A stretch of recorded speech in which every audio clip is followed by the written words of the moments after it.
लीची बनो जिससे किसी की क्षुधा मिटे। आप खजूर का पेड़ मत बनो, कुछ लोग कहते हैं बहुत बन गए। तो किसी ने कहा बड़ा होगा तो क्या होगा, जैसे पेड़ खजूर पंछी को छाया नहीं, फल लागे अति दूर। क्या फायदा इतना लंबा होने से जब आप किसी के काम ही नहीं आओगे। अरे मानव जीवन वह है जो किसी के काम। अब बरगद का पेड़ देख लीजिए, उसका फल हमारे काम नहीं आता, परंतु उसकी छांव में हम विश्राम करते। पीपल का पेड़ देख लीजिए, उसकी छांव में विश्राम करते। कहीं पे आपको हवा नहीं मिलेगी, पीपल के पेड़ के नीचे चले जाइए आपको हवा। और आपको जान के आश्चर्य होगा कि आज शनिवार के दिन पीपल के पेड़ में जगाने का अपना ही महत्व। तेल डाल दीजिए, और अगर गुड़ डाल रहे हैं तो फिर तांबे के बर्तन का प्रयोग करते हैं। तांबे के बर्तन में गुड़ डाल के नहीं चढ़ाते, तो गुड़ अलग लिए रहिए, पहले तेल वगैरह डाल के चढ़ा दीजिए, फिर उसके बाद गुड़ रख दीजिए। दीपक जलाइए, क्योंकि सबसे ज्यादा ऑक्सीजन अगर कहीं से मिलता है तो पीपल के पेड़ से। जिसको कहीं हवा नहीं मिले, पीपल के पेड़ के नीचे खड़े हो जाइए, आपको हवा मिलेगा और बड़ा आनंद महसूस होता है। क्योंकि भगवान स्वयं कहते हैं कि मैं वृक्षों में पीपल, भगवान ने स्वयं कहा। तो इसलिए अगर आपको मौका मिले तो सोमवार से लेकर शनिवार तक जल चढ़ाइए। रोज चढ़ा सके अति उत्तम है। रोज नहीं चढ़ा सकते तो शनिवार को तो अवश्य चढ़ा दीजिए, रविवार को नहीं चढ़ा, क्योंकि मां लक्ष्मी की बड़ी बहन जिनका नाम है ज्येष्ठा लक्ष्मी, आप समझ लीजिए उनको कहते हैं दरिद्रा, लेकिन है नाम क्या होगा, ज्येष्ठा लक्ष्मी। वो रविवार के दिन पीपल के पेड़ के नीचे विश्राम करती है। तो अगर गलती से कोई रविवार के दिन जब चढ़ाएगा तो माता ज्येष्ठा लक्ष्मी उनके साथ हो जाए। तो दरिद्रता का आना अच्छा है कि बुरा है? इसलिए रविवार को मना किया है, बाकी आपको रोज चढ़ाना चाहिए। तो ऐसा वृक्ष आप बनिए जिससे छाया मिले, और अगर कहीं आम का वृक्ष चढ़ गए तो अति उत्तम, उससे फल भी मिलता है, छाया भी मिलता है। देखिए अब आजकल लोग आम के वृक्ष बड़ा कम लगा।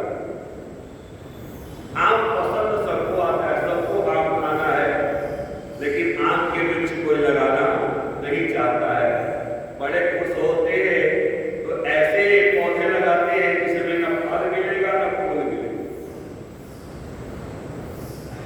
कुछ लोग कहते हैं जब तक ज्यादा पैसा है तक मनी प्लांट लगाए। मनी प्लांट देखा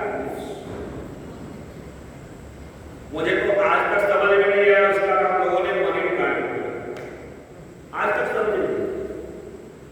मनी प्लांट मतलब पैसे का पौधा, ऐसा नहीं होता है? कहीं किसी पेड़ में किसी पौधे में पैसे पड़ते हैं क्या? लेकिन नाम रख दिया मनी प्लांट। और आश्चर्य बताओ ना, उसमें फल होता है और न फूल होता है, सुगंध भी नहीं होता है कि आपको थोड़ा सा राहत मिले, वो भी नहीं। तो ये है मनी। ये सब नहीं लगाना चाहिए। अगर छोटा पौधा लगाना है तो घर में तुलसी भी लगाइए, आपके बच्चे हमेशा स्वस्थ रहे। और अगर बड़ा पेड़ लगाना है तो आप आम लगाइए, जामुन लगाइए। तो फलदार पेड़ लगाएंगे तो उसका फल मिलेगा, आप खाएंगे, आपके बच्चे खाएंगे, पड़ोसी खाएंगे, सबको लाभ मिलेगा। परंतु ये जो ताटका है इसका शरीर बहुत लंबा और वैसा ही चौड़ा, तो ताड़ के पेड़ जैसा इसके नाम का ताटका, और ऊपर से हजारों हाथियों का बल। तो जब जीव अपने बल को अपनी बुद्धि से तालमेल नहीं बैठा पाता है तो उस समय वह अत्याचार करने लगता है। अब संयोग से कुछ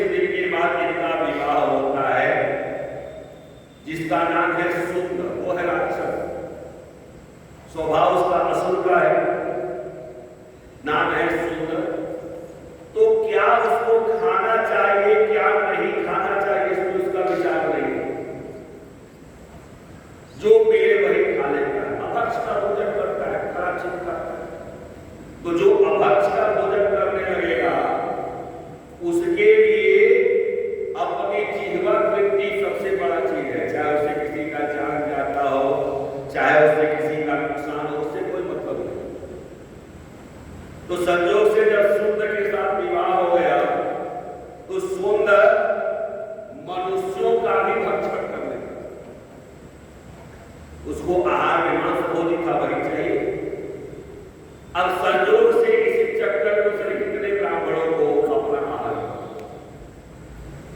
एक बार की बात है, महर्षि अगस्त आ रहे थे और महर्षि अगस्त को देख करके इसने सामान्य ब्राह्मण समझा और झपटा खाने के और इसकी सहायता कर रही है ताटका। तो सुंदर और ताटका के संयोग से दो पुत्र होते हैं, मारीच और सुबाहु। अब ये दोनों भी वैसे ही भगवान जैसे माता पिता वैसे बच्चे, लेकिन बुद्धि का नियंत्रण नहीं है, किसको पकड़ना चाहिए किसको नहीं ये जानते। झपटे तो अगस्त मुनि ने कहा राक्षस हो, कोई उद्दंडता करता है तो हम लोग नहीं कहते कि राक्षस हो क्या कैसे कर रहे हो, अरे मनुष्य की तरह बैठो। परंतु अगर कोई उद्दंडता करता है तो कहते हैं राक्षस हो गया।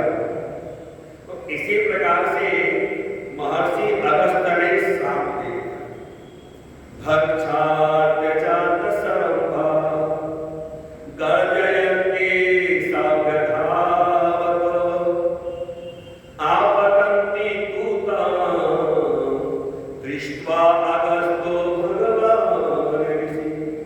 जैसे भगवान अगस्त को खाने के लिए दौड़े तो अगस्त जी ने श्राप दे दिया, राक्षसत्वं भजिष्येति मारीचं व्यजहारस अगस्त परम बुद्धस् ताटकामपि साप्तवान्।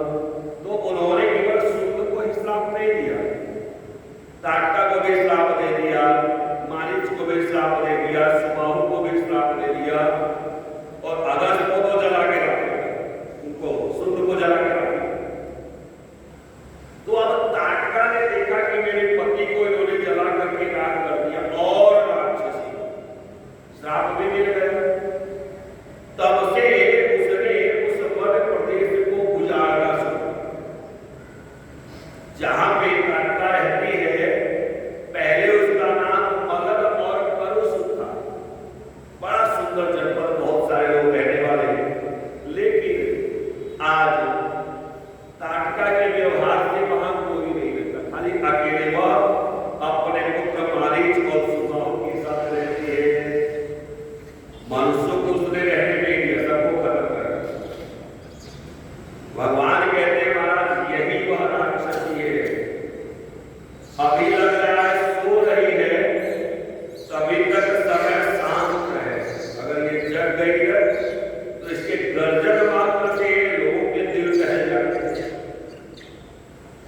महाराज इसका अगर वध हो जाए तो समझिए हमारा सबसे बड़ा कर्तव्य दूर हो जाए, क्योंकि यह अपने भी जगह में उत्पात मचाती है, अपने बच्चों से भी उत्पात मचवाती है।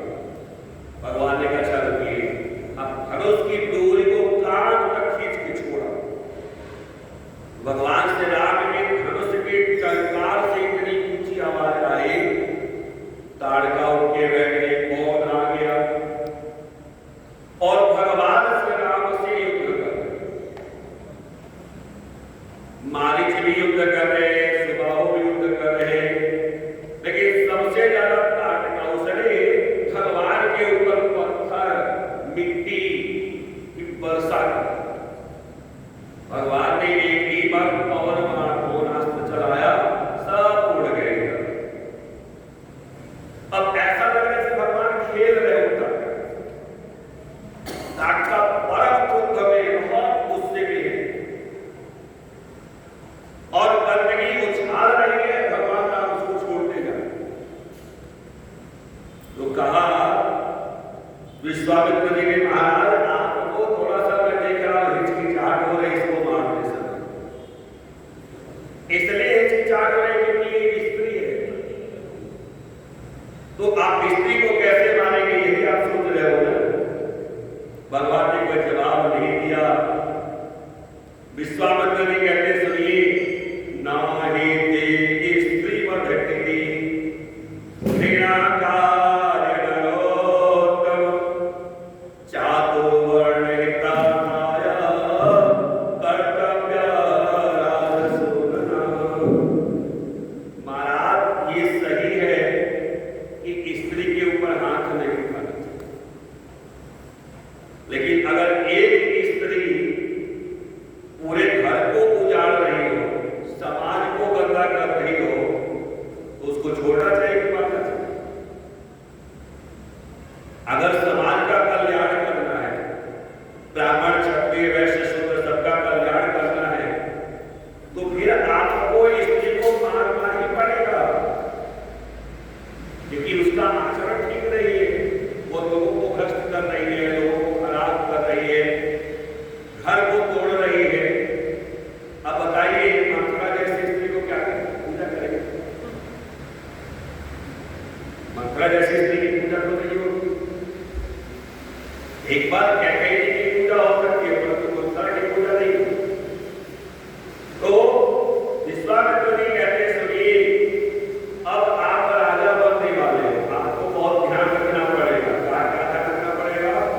सहाद्री संसंपद संसंपा प्रजा रक्षण कारण पातकं वा सदोषं वा कर्तव्यं रक्षता सदा। महाराज जब लोग प्रजा का पालन करते हैं तो उस समय कुछ कठोर निर्णय लेना पड़ता है।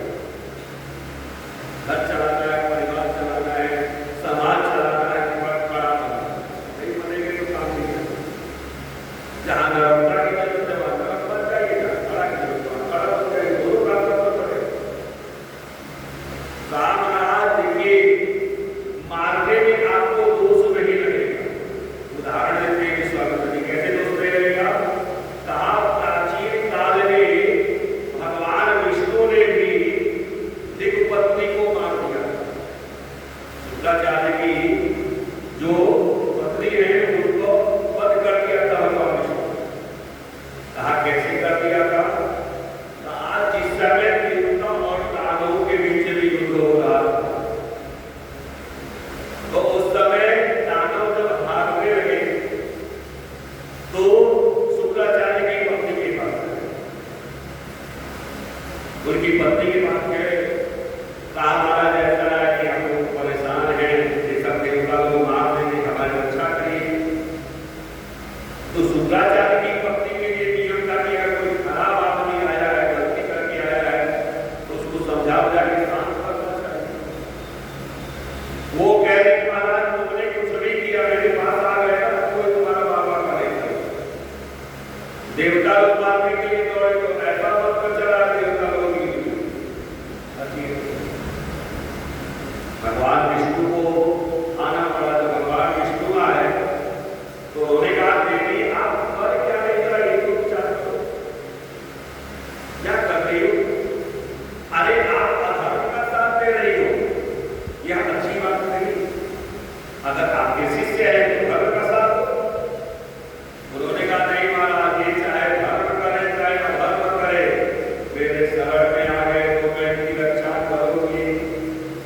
अच्छा ठीक है, देवताओं को छोड़ दो, आप उनको भी नहीं छोड़ोगी।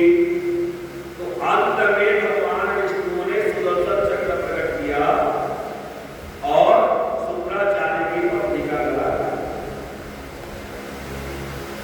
इसके कारण शुक्राचार्य ने श्राप भी दिया कि जैसे आज मैं पत्नी के वियोग में भटक रहा हूं, वैसे एक समय ऐसा आएगा कि आपको भी पत्नी के वियोग में भटकना पड़ेगा।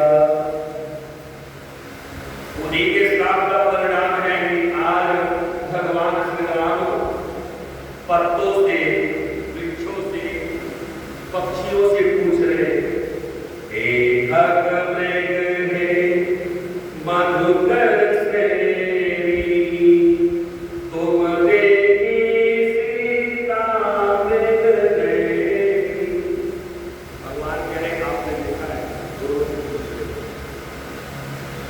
तो इसलिए भगवान श्री राम को विश्वामित्र जी कहते हैं अब इसको मारो, क्योंकि यह यज्ञ में विध्वंस मचा रही है, यज्ञ को नष्ट करना चाहती है। तो आपको नहीं सोचना चाहिए। और देखो धीरे धीरे शाम हो गया है, तो शाम के समय राक्षसों का बल बढ़ जाता है, याद रखिएगा। और दिन के समय देवताओं का बल बढ़ जाता है। आपने बहुत बार ऐसा सुना होगा, देखा होगा कि अगर किसी को भूत के दर्शन होते हैं, प्रेत पिशाच के दर्शन होते हैं, तो पहली बात तो दर्शन होने को होंगे जिनके अंदर भगवान की भक्ति है, याद रखिएगा। अगर आपके अंदर भगवान की भक्ति है और खाली आपको हनुमान चालीसा ही याद है, क्या कहते हैं, भूत पिशाच निकट नहीं आवे, महावीर जब नाम सुनावे, नासे लोग हरे सब पीरा, जपत निरंतर हनुमत वीरा। तो खाली आप अगर हनुमान जी का नाम ले लीजिए तो भूत प्रेत पिशाच का ताकत नहीं, परंतु अगर मन बड़ा चैन कैसी भक्ति हमारे अंदर, देखिए हंसेंगे। आपको बार बार कथा के माध्यम से बताया जा रहा है कि संसार में कोई ऐसा जगह नहीं है जहां भगवान नहीं, सही नहीं। हम में, तुम में, खड़क खंग में, कणकण में भगवान। लगाती ने साबित भी कर दिया, हमें भी भगवान है, और हमें को मार करके भगवान अपने घरों में प्रकट हो गए। तो सबने भगवान, लेकिन इस बात पर हमें विश्वास नहीं होता, खाली सुन भर लेते, विश्वास नहीं। क्योंकि अगर विश्वास होता तो बार बार आपसे कहा जाता है कि सब जगह भगवान है, ये बात याद नहीं है। और किसी ने कह दिया कि कुछ चौराहे पर किसी का एक्सीडेंट हुआ था, और वहां पर वह घूमता है एकदम नाक। अब गलती से भी अगर कहीं मान लीजिए आप जा रहे हैं ज्यादा बगल में, सुनसान रास्ता सन्नाटा है, तो आपको बार बार वही, अगर जरा सा कहीं कुछ सरसराया, कोई भी कीड़े मकोड़े सरसराए, तो आपका कान खड़ा होकर एक बाप रे आज हो रही है। जबकि आपको मैं सत्य बताऊं, मेरे साथ कई बार ऐसी स्थिति हुई कि रात को मैं आ रहा हूँ, स्मशान के बगल से गुजर रहा हूँ और सामने टीका जल रही है। गाँव में टीका काफी समय तक चलती है और सब लोग चले जाते हैं, जब भी रिक्शा चलकर चले जाते हैं। संजोग से मुझे आना हुआ और रात्रि को आ रहा हूँ, लगभग मुझे लगता है 12-1 बजे, उस समय तक तो चली। मैं आया तो मैं सोचा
वही संगठित होकर के भूत के रूप में आपके सामने खड़ा है।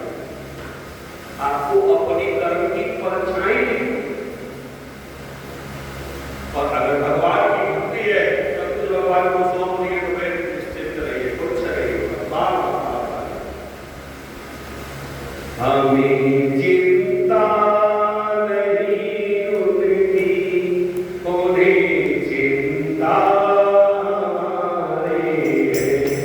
हमें चिंता नहीं उनकी, उन्हें चिंता हमारे प्राण के रक्षक सुदर्शन चक्रधारी हमारे प्राण के रक्षक सुदर्शन चक्रधारी। तो अगर वास्तव में आपने अपने आप को भगवान के साथ कर दिया है तो आप चिंता मत करो, आपकी चिंता होने देगी। हाँ, अगर ये सोचोगे मैं सब कुछ कर रहा हूं, परेशान हो जाओगे। घर बनाएंगे, क्या करेंगे, वहां से पैसा लेंगे, वो खेत खरीदेंगे, वो जमीन खरीदेंगे, उसको 2 डंडे मारेंगे, उसको अपशब्द कहेंगे। अगर यही आपको करना है तो परेशान हो, तब पागल के हो।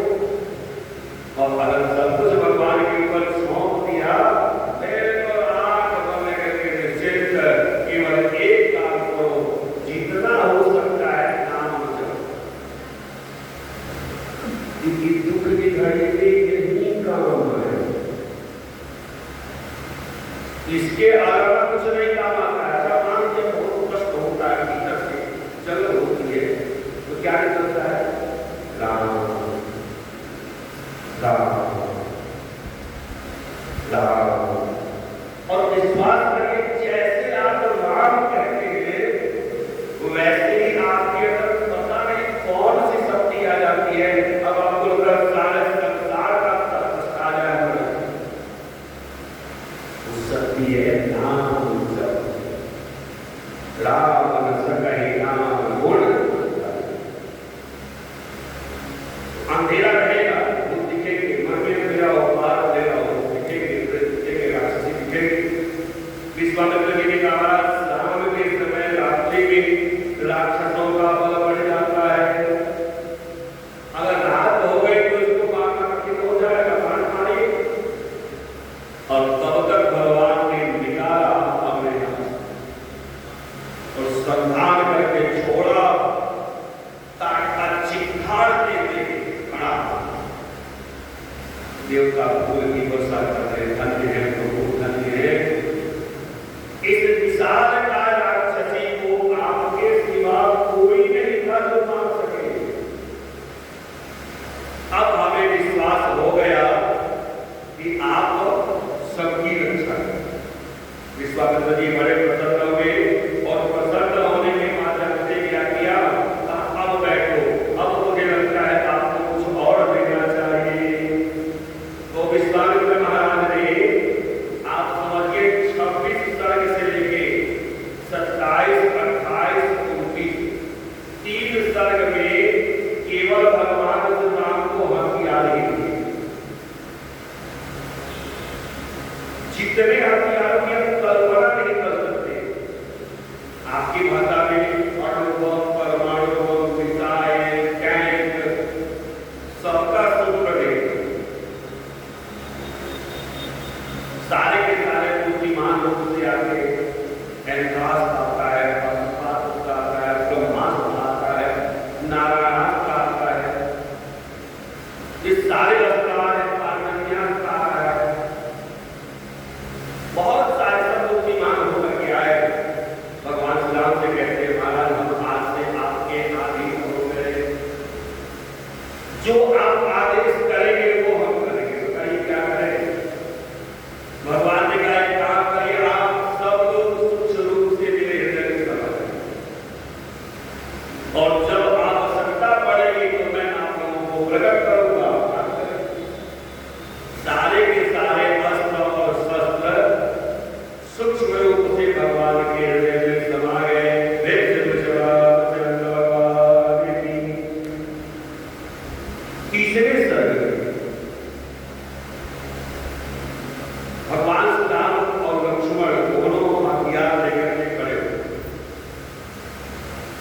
विश्वामित्र जी ने कहा है यज्ञ की दीक्षा ले। याद रखे यज्ञ की दीक्षा लेने में क्या होता है? याद रखे, बोलिए। जब आप यज्ञ करते हो, कोई भी यज्ञ करते हो, तो सबसे पहले आपको दीक्षा लेना पड़ता है। दीक्षा मतलब संकल्प। तो संकल्प से पहले आपके हाथ में रक्षा बांधा जाता है।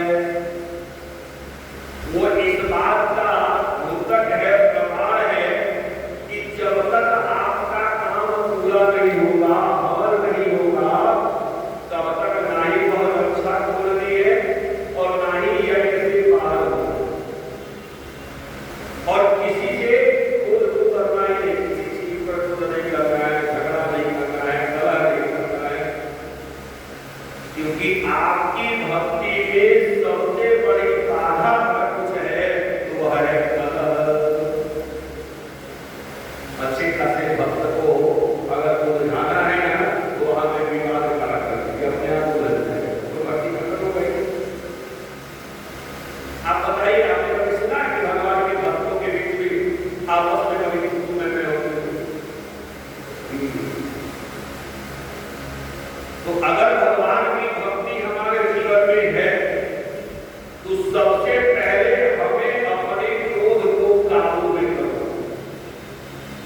और जिसके लिए सबसे आसान तरीका क्या है? स्वयं छोटा हो। बाहर आते हैं, मंदिर में आते हैं, तो सबसे पहले आप अपने चप्पल बाहर निकालते हैं। क्यों निकालते हैं? बाएं पैर का आपका जूता और चप्पल जो होता है वह आपके जातिगत अहंकार का प्रतीक होता है। मैं ब्राह्मण, मैं क्षत्रिय, मैं वैश्य, मैं शूद्र, मैं धनी, मैं गरीब। आप गरीब भी नहीं हो, क्योंकि संसार में गरीब वह होता है जिसके अंदर भगवान की भक्ति हो। आपके पास धर्मान को हो सकता है क्या? जिसके पास जो जिनकी पूजा सारा संसार करता है और उनको आपने अपने हृदय में भी ठान अगर आप गरीब हो, अगर आप अपने आप को गरीब कहते हो तो इसका मतलब आपने भक्ति के तत्व को समझा ही। आप गरीब नहीं बने हो सकते हो। हाँ, अमीरी का घमंड नहीं होगा। मेरे पास बहुत कुछ है। जिस दिन आपने कह दिया मेरे पास बहुत कुछ है, उसी दिन भगवान आपको अपने दरबार से हटा पीछे का। और जब कहते हो प्रभु मैं कुछ नहीं हूं, आप सब कुछ है, मैं कुछ भी नहीं, भगवान कहते हैं आ जाओ। तो जब आपका क्रोध पर नियंत्रण होगा तभी काम होगा। तो इसीलिए यज्ञ में दीक्षा लिया विश्वामित्र जी ने, और मौन होकर जब आप यज्ञ करते तो बिल्कुल मौन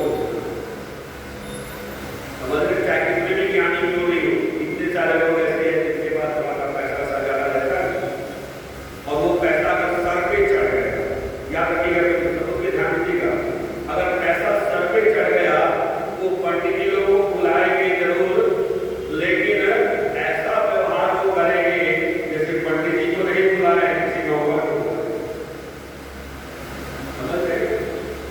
अधिकतर मंदिरों में यही गलती होती है, जिसके कारण हम भगवान से दूर होते चले जा रहे हैं।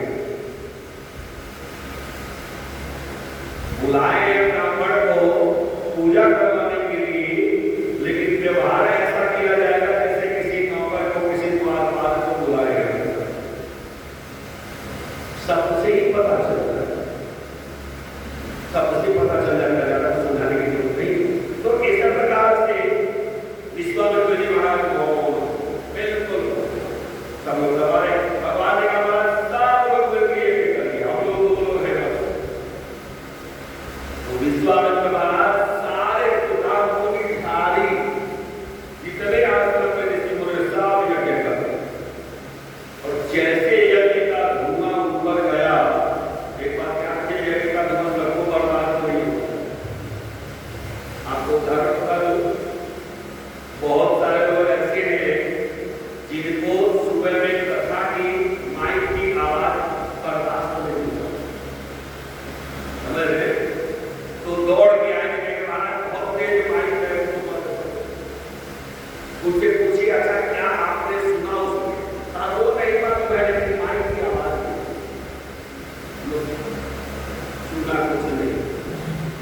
किया कुछ नहीं।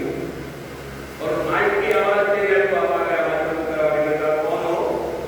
आप ही हो मालिक और सुबाहु, आप ही मालिक और सुबाहु।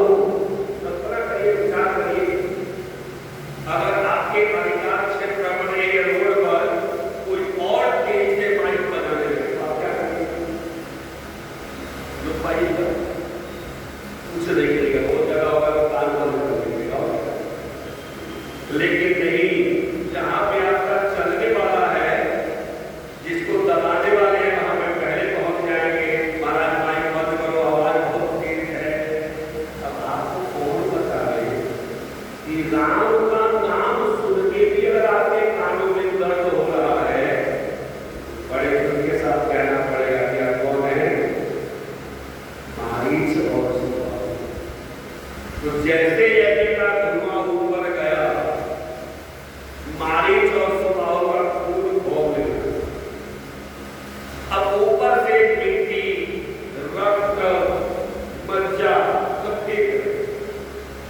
भगवान ने एक ही बाण ऐसा बनाया था कि पूरे यज्ञ आस्था के चारों तरफ छाता बना। अब ये जितना चीज फेंकने से ऊपर ही चला नीचे आ जाए। अब इनको लगा था कि हमसे भी शक्तिशाली कोई है।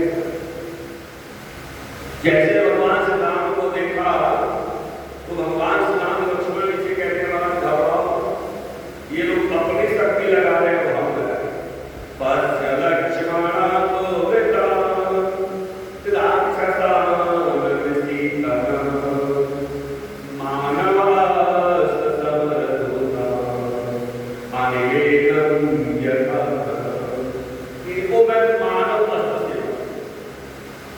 एक अर्थ है मानव अस्त्र, उससे मानूंगा। मानव अस्त्र में ऐसा उसमें नुकीला नहीं है, फर्क नहीं समझ रहे? वो बाण तो होगा लेकिन उसमें फर्क नहीं होगा। और खींच के काम कर छोड़ा और सबसे पहला बाण मारा इसको, मारीच को। ऐसा मारा, मार रखा है बक्सर में, यहाँ के पास बक्सर है, वहां पे मारा है। और गिरे काम करके 100 योजन एक ही मारना। भगवान इनको जान से नहीं मारते, कहते एक सुधरने का इनको मौका और दूंगा। ऐसे ही भगवान हम सबको सुधरने का एक मौका देते हैं। अब समझ लो, अगर समझ गए आपका कल्याण है, और नहीं समझे तो भगवान ने फिर दूसरा मौका नहीं दिया। जब बन के गए माया भगवान के पास, तो भगवान सुदूर दौड़े और अब की बार जो बाण मारना जैसे से सीखा एक बार अब सुबाहु ने देखा कि मारीच को जो दूर फेंक दिया, अब सुबाहु भगवान के ऊपर प्रहार करना चाहता है। और तब तक भगवान ने अब की बार नारायण का प्रयोग किया है, और जैसे कान तक खींच के बाण को मारा है, सीधा भगवान लगा और सुबाहु का पराहत हो गया।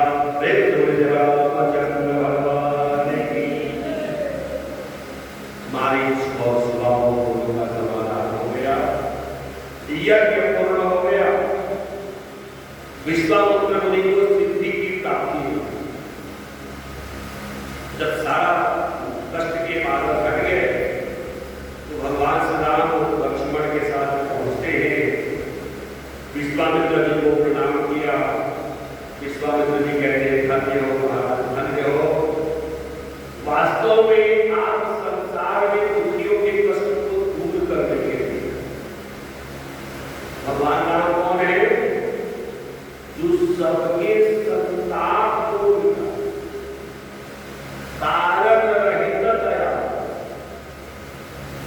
अगर हमारे आसपास कुछ लोग हैं ना, अगर वो हमारे ऊपर दया करेंगे तो वो अपना दूसरे के लिए लाभ हो जाए। आज तक सोशल मीडिया पर देखिए, लोग 10 रुपए का दान करते हैं और पहले वीडियो बनवाना शुरू करते हैं। आपको बड़ा दिख रहा है, आप सब करता है, ये काय दान कर रहे हैं, यानी जिसको दे रहे हो उसका भी कितनी बड़ी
बताइए क्या हम करें। दोनों भाई आगे काफी ना सकते, क्या हम करें।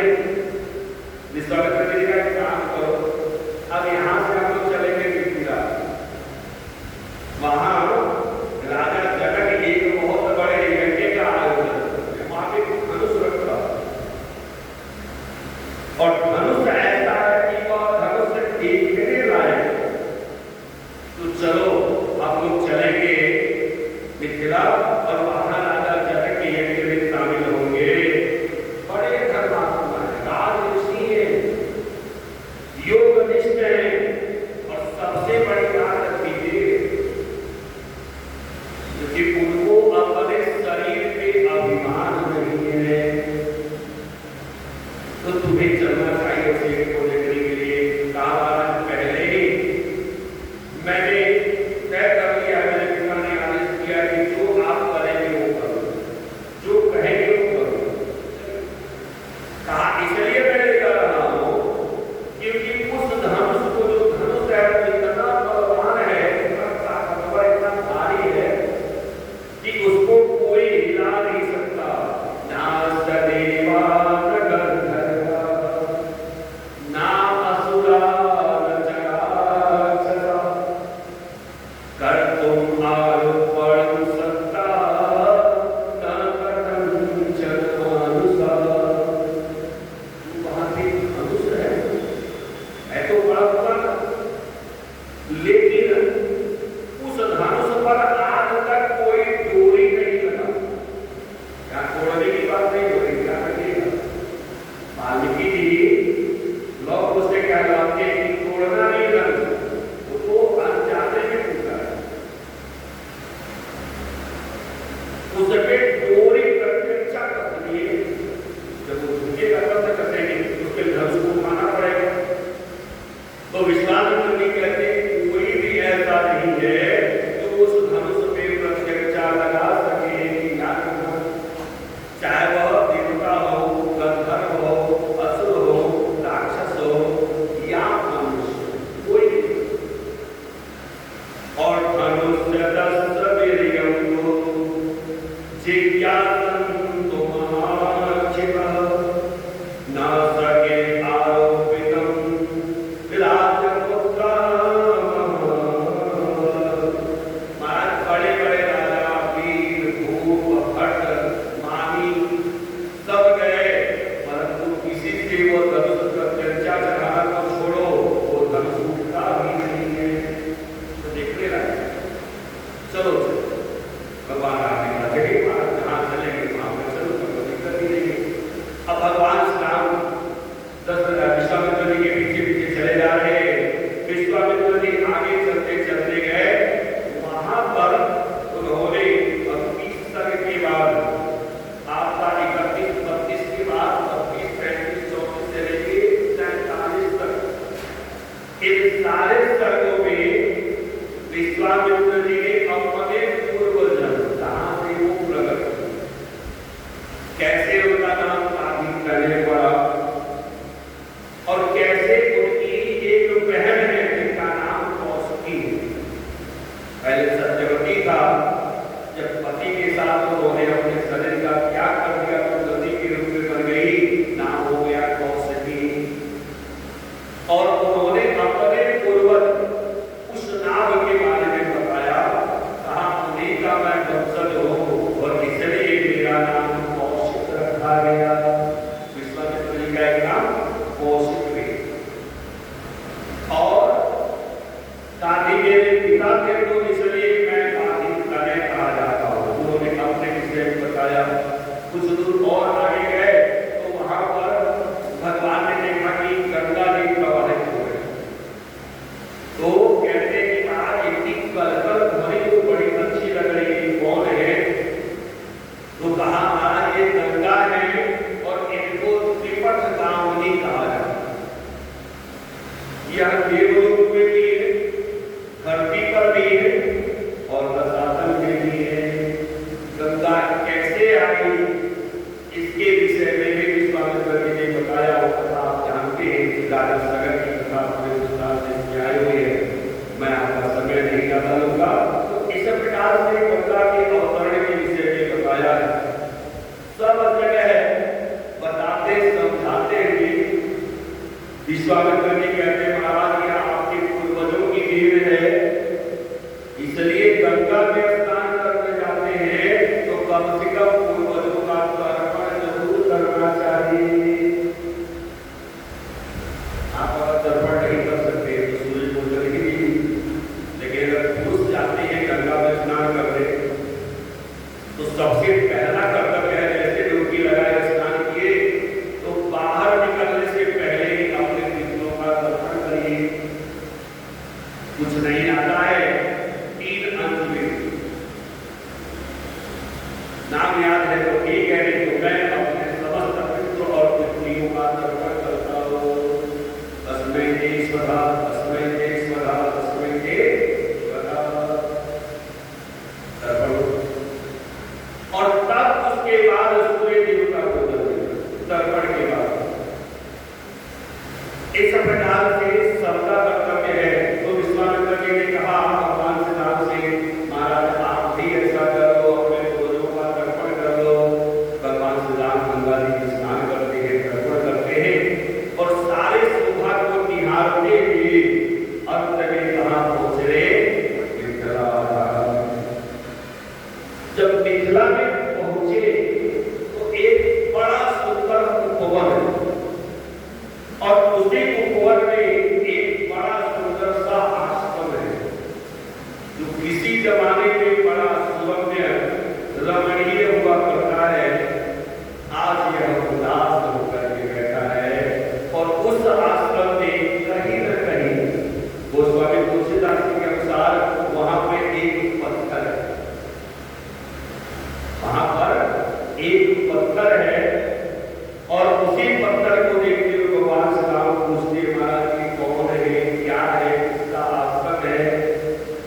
तो गोस्वामी तुलसीदास जी ने कहा गौतम नारी साधुस उपल देह धरतीर चरण कमल रज चाहती कृपा करहु रघुवीर, कृपा करहु रघुवीर।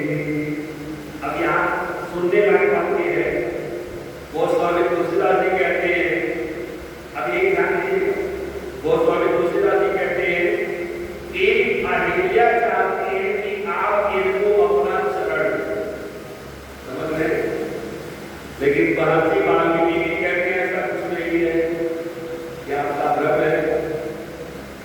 जो योगीनाथ है वो भी कभी कभी झुक जाते हैं। जब अहिल्या अपने वास्तविक रूप में आई है तो भगवान श्री राम और लक्ष्मण ने अहिल्या जी को प्रणाम किया। वहां पे अहिल्या जी पत्थर बन के नहीं है, वायु का भक्षण करके जीवित है और किस प्रकार से है उसमें हम लोग कल विचार करेंगे।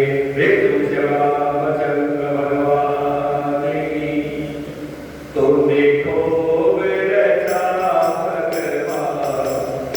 भगवान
पद विहारे